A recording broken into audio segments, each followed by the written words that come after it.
Hello guys, Brad here again, and I thought I would do a video today about staying passionate as a reviewer. And I gotta give Guinea 54, my buddy, credit for this one. Who's watching my anti-niche, 10 reasons why I hate niche fragrances video. And he, sent me a message and he just kind of suggested that I quit bashing, niche fragrances and stuff like that, and how people in the community don't like that kind of thing. And, he was telling me about how, he left the community, pretty much quit doing videos because, he kind of lost his passion for it. And he maybe suggested that maybe I was losing my passion, for fragrances as well. And that's why, every time I do a review, for the most part, I'm a little bit underwhelmed. Um, so I got to thinking about that, and I thought, is there something we can do to keep, reviewers active in the community?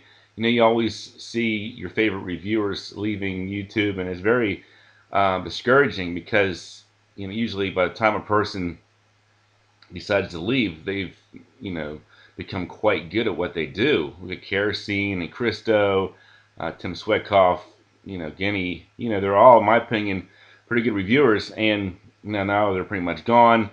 Um, what can be done here? And sometimes people try to make excuses. They say, "Well, I heard the guy's computer crashed, and that's why he's not doing videos anymore." Well, here's the thing: the guy has a $600 watch. I'm pretty sure he can afford a $200 webcam. $200 webcam and mini laptop. So yeah, I'm not buying that one. Or they say, "Well, I think the guy lost his password." He didn't lose his password. He lost his passion, is what he lost. So you can make excuses, but the bottom line is that if people want to do videos, they're gonna do videos. People get obligations with family and school and work.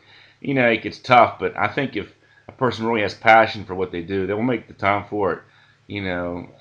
Somebody says, "Well, I just don't have time," but you have to playing 30 hours a week of Call of Duty or something. So it's I'm not buying a lot of this stuff myself.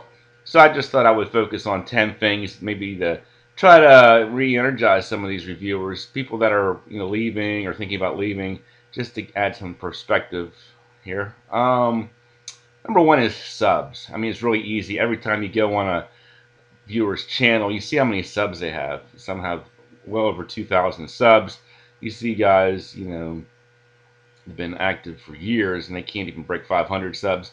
It's very discouraging sometimes, especially if you don't have a lot of subs, to stay passionate. But I think you just got to, remember a few things. First of all, when it's all said and done, no fragrance reviewer has a lot of subs in the big picture. It's a very small community.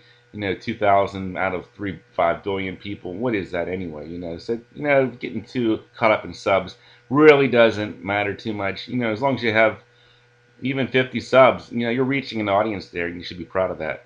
Number two is views. I know a lot of people say, "Well, I got 50 views on my videos. The other guy's getting 3,000 views."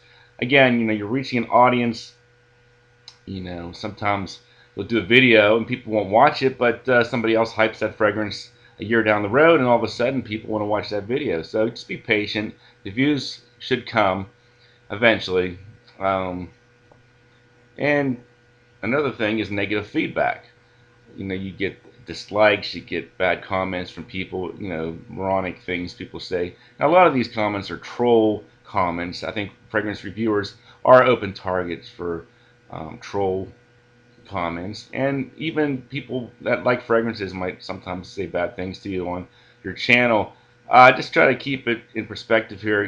Not everybody's going to love your opinion. It's a very subjective, field here.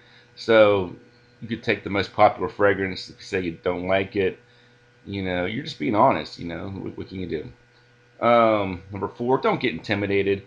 In other words, try to be honest with your reviews. If you go against the grain, you might feel like you're going to offend somebody. So you might be tempted to just go with the flow. But if you're not being honest with yourself, it's hard to be passionate. So stay honest. Don't be intimidated, and that, I think, will help you stay passionate as well. Number five, consider monetizing videos. This seems to be a big thing in this day and age. Everybody wants to make a few bucks on their channel. It's not a lot of money, but samples they add up. You could easily spend $200 or $300 a year on samples. At the same time, you could easily make $200 or $300 on your channel. So that could be a little boost to keep you active. Number 6, get off the hype train. In other words, don't always try to review the same stuff that everybody else is hyping and reviewing. That can be discouraging as well, because the person hyping it is definitely going to get the most views if they're well, respected in the community. And then you go and try to re-hype the same thing, and people are like, well, he just said the same thing he said, so what does it matter? We know what we like and what he said. So, maybe try to start your own hype train, get your own railroad, pick a fragrance no one else is talking about, hype that up instead. Number 7, I put layering. Now, layering is something that you can try doing, see what happens. You might make a great combination, share it with the community, something no one's ever tried before. Who knows, you might come up with something really nice. 8, keep it simple. Now, here's something I've noticed in the community these days. Everybody's channels are very high tech with the editing, the effects, and everything. It takes a long time to produce. Don't be ashamed if your channel is just, very simple. It will save you time, and it might increase your odds of staying, active as a reviewer. Number 9 is swapping. If you're a fragrance reviewer, chances are you are connecting with people. People will want to swap with you if you have a nice collection of some hard-to-find things. And this will help you get some hard-to-find things as well, give you more juices to review, and save you some money.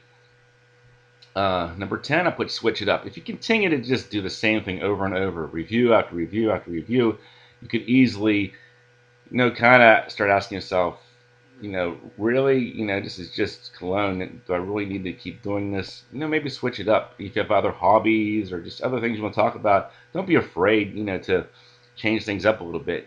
Keep your fragrance channel a cologne-only channel.